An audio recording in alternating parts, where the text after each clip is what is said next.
ഈ സിനിമയിലാന്നേലും ചെറുതാന്നേലും വലുതാന്നേലും ഒരുപാട് വേഷങ്ങൾ ചെയ്തില്ലേ? അതേപോലെ ഇപ്പം നല്ലൊരു ജോലി ചെയ്തു. ഇത് എല്ലാം പോയിട്ട് ഈ ക്രിക്കറ്റിലേക്ക് ഇത്രയും വലിയൊരു ഹരം വന്ന എങ്ങനെയാ? ഇല്ല ചേച്ചി, എനിക്ക് ക്രിക്കറ്റിൽ പണ്ട് തൊട്ട് എനിക്ക് ഇഷ്ടമുള്ള ഒരു ഗെയിമായിരുന്നു. ഞാൻ ഇപ്പോൾ നാഗ്പൂരിലെത്തിയ സമയത്ത് ഞാൻ മറ്റേ പ്ലാസ്റ്റിക് ബോളും ബാറ്റും ഒക്കെ അച്ഛൻ എനിക്ക് മേടിച്ചു തന്നിട്ടുണ്ട്. അത് വെച്ച് കളിച്ചു തുടങ്ങിയതാണ്. പിന്നെ നമ്മൾ തന്നെ ഉണ്ടാക്കുന്ന ബാറ്റൊക്കെ വെച്ച് കളിച്ചു തുടങ്ങി. ഞാൻ അത്യാവശ്യം നല്ലപോലെ കളിച്ചുകൊണ്ടിരുന്നതാണ്. ഞാനിപ്പോൾ ക്രിക്കറ്റ് ഞാൻ വളരെ അതെ അതെ അതെ ഞാൻ എല്ലാ ഗെയിംസും ഇപ്പോൾ വളരെ കുറച്ച് ഗെയിംസ്, അതായത് ഇപ്പോൾ ബാസ്കറ്റ് ബോൾ പോലത്തെ ഗെയിംസ് വിട്ടാൽ ബാക്കിയുള്ള എല്ലാ ഗെയിമും ഞാൻ എബോ ആവറേജ് ആയിട്ട് കളിക്കുമായിരുന്നു. ഫുട്ബോൾ പോലും. ഫുട്ബോളൊക്കെ എനിക്കിപ്പോൾ കളിക്കാൻ പേടിയാണ്. വെച്ചാൽ ഇറ്റ്സ് പ്രോൺ ടു ആക്സിഡൻറ്റ്സ്. അപ്പോൾ അങ്ങനെയൊക്കെ. അപ്പോൾ ഈ CCയിൽ വന്ന സമയത്ത് അപ്പോൾ എൻ്റെ ഒരു പ്രശ്നം എന്താണെന്ന് വെച്ചാൽ, ഞാൻ നല്ലപോലെ കളിക്കുമായിരുന്നെങ്കിൽ ഈ സെലക്ഷന് പോകുമ്പോഴത്തേക്കും സെലക്ഷന് ഞാൻ നല്ലപോലെ കളിക്കില്ല. അത് എന്തോ പ്രശ്നങ്ങൾ കാരണം. അതായത് ഞാനത് കോൺഷ്യസ് ആകുന്നില്ല. എനിക്ക് തോന്നുന്നത് ഒന്നാമത്തെ കോൺഫിഡൻസിൻ്റെ ഒരു പ്രശ്നം കാണും. പിന്നെ ഞാനെന്താ അന്ന് വിചാരിച്ചിരുന്നു വെച്ചാൽ, സെലക്ഷൻ ഇവരെന്താ നോക്കുന്നത് വെച്ചാൽ എങ്ങനെയാണ് ഇവൻ കളിക്കുന്നത് എന്നുള്ളതാണ്. ഇവൻ എത്ര 4 അടിക്കും 6 അടിക്കും എന്നുള്ളതല്ല. അപ്പോൾ എൻ്റെ മനസ്സിൽ എന്താണ്, ഞാൻ നല്ലപോലെ അടിക്കണം, ഇതാണ്. അപ്പോൾ ഈ അടിക്കാൻ പോകുമ്പോൾ ബോൾഡാവും അല്ലെങ്കിൽ മിസ്സാവും. അപ്പോൾ ഇത് വെച്ച് എന്നെ ഒരിക്കലും സെലക്ട് ചെയ്തിട്ടില്ല. CCL എന്നെ സെലക്ട് ചെയ്യാൻ കാരണം എന്ന് വെച്ചാൽ സെലക്ഷന് ഞാൻ ഇല്ലായിരുന്നു. അപ്പോൾ അതുകൊണ്ട് ഞാൻ സെലക്ട് ആയതാണ്. അപ്പം ഇന്ദ്രജിത്തും കുഞ്ചാക്കോപനൊക്കെ ആയിട്ട് അപ്പം നമ്മുടെ ഒരു ക്ലബ്ബുണ്ട്, സെലിബ്രിറ്റി ക്രിക്കറ്റ് ക്ലബ്ബ്. അപ്പം അതിൻ്റെ കുഞ്ചാക്കോപൻ ചെയർമാൻ, വിജയ് യേശുദാസ് സെക്രട്ടറി, ഞാൻ ജോയിൻറ്റ് സെക്രട്ടറി. നമ്മുടെ ക്ലബ്ബ് വളരെ ഇതായിട്ട് പോകുന്നതാണ്. നമ്മളെല്ലാ വർഷവും നമ്മൾ പുറത്തൊക്കെ പോയി കളിക്കാറുണ്ട്.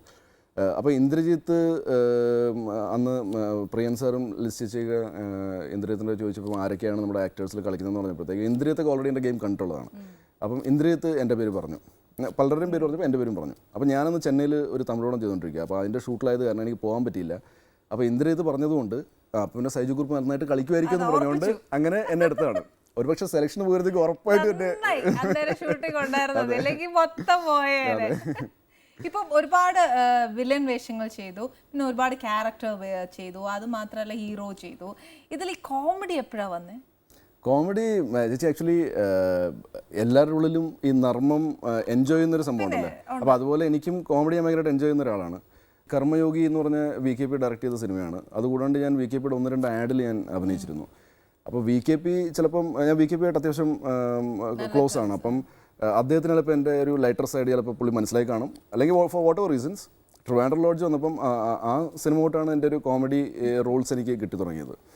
അപ്പം ട്രിവാൻഡ്രം ലോഡ്ജ് വന്നപ്പോഴത്തേക്കും ഷിബു വെള്ളാനി എന്ന് പറഞ്ഞ തിരുവനന്തപുരം ബേസ്ഡ് ഒരു ക്യാരക്ടറാണത്. അപ്പോൾ അതിൽ ആരെന്ന് പറഞ്ഞപ്പോഴത്തേക്കും VKP എൻ്റെ ഒരു സജസ്റ്റ് ചെയ്തു, അനൂപനാണ് റൈറ്റർ. അപ്പം ബോത്ത് വെയർ ഓക്കെ. അപ്പം ബാക്കി പലർക്കും കുറച്ച് അതിൻ്റെ വേറെ ക്യാമറയുടെ പിന്നിൽ നിൽക്കുന്ന ആൾക്കാരും അവരൊക്കെ അവർക്കൊക്കെ കുറച്ചൊരു ഇതുണ്ടായിരുന്നു, സൈജു കുറുപ്പിനത് ചെയ്യാൻ പറ്റുമെന്ന്. പക്ഷേ ഇവർ അഡമൻ്റ് ആയിരുന്നു, VKPയും അനൂപ് മേനനും, അത് സൈജു തന്നെ ചെയ്താൽ മതി. അപ്പം അവരുടെ ഒരു ഇതെന്താണെന്ന് വെച്ചാൽ എന്നെപ്പോലത്തെ ഒരു ആക്ടറെ കൊണ്ടത് ചെയ്യിപ്പിച്ച് വിജയിക്കുകയാണ് കുറച്ചുകൂടെ രസം. അതാണ് അതിൻ്റെ പുതുമ. ഇതിൻ്റെ ഇടയിൽ ഏത് ഫിലിം കഴിഞ്ഞ തമിഴിലോട്ട് പോയേ? തമിഴ് സിനിമ ഞാൻ ഒരുപാട് മുമ്പ് ചെയ്തായിരുന്നു. 2008 തോന്നുന്നു ആദ്യത്തെ പടം ചെയ്തത്. നമ്മുടെ മലയാളത്തിൽ ഏത് കഴിഞ്ഞ പോയേ? എനിക്ക് തോന്നുന്നത് ഇത് മുല്ല കഴിഞ്ഞിട്ടാണ്. മുല്ലയ്ക്ക് വേണ്ടി ഞാൻ മീശ വളർത്തിയായിരുന്നു. അതിനുശേഷം ഈ തമിഴോടം കിട്ടിയപ്പോഴത്തേക്കും അതിൻ്റെ അത് മീശ വേണ്ട. അപ്പം ഞാൻ മുല്ലയിൽ ഡ്യൂപ്ലിക്കേറ്റ് മീശ വെച്ചിരിക്കുന്നത്. അപ്പോൾ ഏത് പെർഫോമൻസ് കണ്ടേച്ചാ അതിനകത്ത് വിളിച്ചേ? പെർഫോമൻസ് കണ്ടല്ല, എൻ്റെ ഒരു ഫോട്ടോ കണ്ടാണ്. കുറേ ലക്ക് വർക്കൗട്ട് ചെയ്തിട്ടുണ്ട് എൻ്റെ. ഇപ്പോൾ ഞാൻ സിനിമയിൽ വന്നതായാലും ഇപ്പം ഈ തമിഴ് സിനിമയിൽ പോയതായാലും സണ്ണി വിശ്വനാഥ് എന്ന് പറഞ്ഞൊരു മ്യൂസിക് ഡയറക്ടറുണ്ട് തൃശ്ശൂർ. അപ്പോൾ അദ്ദേഹം അന്ന് സൗത്ത് സൈഡ് എന്ന് പറഞ്ഞൊരു മാഗസിൻ ഉണ്ടായിരുന്നു, അതിൻ്റെ ഫ്രീലാൻസ് ആയിട്ട് വർക്ക് ചെയ്യുന്നുണ്ടായിരുന്നു. അപ്പോൾ അദ്ദേഹം എന്നെ ഒരു റിയാലിറ്റി ഷോയ്ക്ക്, ഒരു ചാനലിൽ റിയാലിറ്റി ഷോയ്ക്ക് എന്നെ കണ്ടപ്പോൾ പറഞ്ഞ്, സൈജു നമുക്ക് സൈജുവിൻ്റെ ഒരു ഇൻ്റർവ്യൂ കൊടുക്കാം, ഇത് 4 സ്റ്റേറ്റും കവറാകുന്ന ഒരു മാഗസിനാണ്. അപ്പം ഞാൻ പറഞ്ഞ സണ്ണിജി, നമുക്ക് ഞാനൊരു 1-2 പടങ്ങളൂടെ ചെയ്തിട്ട് കുറച്ചുകൂടെ പോപ്പുലാരിറ്റി കിട്ടിയിട്ട് നമ്മൾ ചെയ്യുമല്ലോ നല്ലത്, ഇപ്പോഴത് ചെയ്തിട്ട് എന്താ കാര്യം? അല്ലല്ല, അതിനിപ്പോൾ എന്താണ്, ഇപ്പോഴാണ് നിങ്ങൾക്ക് ആവശ്യം. പോപ്പുലാരിറ്റി കിട്ടിക്കഴിഞ്ഞാൽ ഒരു 10 മാഗസിൻകാർ നിങ്ങളെ അപ്രോച്ച് ചെയ്ത് നിങ്ങളുടെ ഇത് വരും, അപ്പോൾ നിങ്ങൾക്ക് എന്തെങ്കിലും പടങ്ങൾ കിട്ടും. ഇപ്പോഴാണ് നിങ്ങൾക്ക് ആവശ്യം. സംഭവം കൺവിൻസ് മീ. പുള്ളി ഒരു വളരെ എന്താണ് ഹെൽപ്ഫുൾ ആയിട്ടുള്ളൊരു ആളാണ്. ഇൻഡസ്ട്രിയിൽ പലരെ ഹെൽപ്പ് ചെയ്തിട്ടുണ്ട് സണ്ണിജി.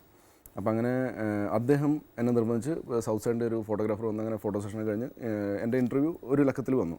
ആ ലക്കത്തിൽ തന്നെ ഭാഗ്യരാജ് സാറിൻ്റെ ഫാമിലി ഇൻ്റർവ്യൂവും ഫാമിലി ഫോട്ടോസൊക്കെ വന്നിരുന്നു. അപ്പം സാധാരണ അതിൽ മാഗസീൻകാർ ഒരു കോപ്പി എത്തിക്കുമല്ലോ, അപ്പോൾ അങ്ങനെ ഭാഗ്യരാജ് സാറിൻ്റെ വീട്ടിലും എത്തിച്ചു. ഓക്കെ. പുള്ളി ഇങ്ങനെ മറിച്ച് പുള്ളിയുടെ ഇൻ്റർവ്യൂ നോക്കുന്ന സമയത്ത് ഇങ്ങനെ മറിച്ച് നോക്കിയപ്പോൾ എൻ്റെ ഫോട്ടോസ് ഉണ്ട് അതിനകത്ത്.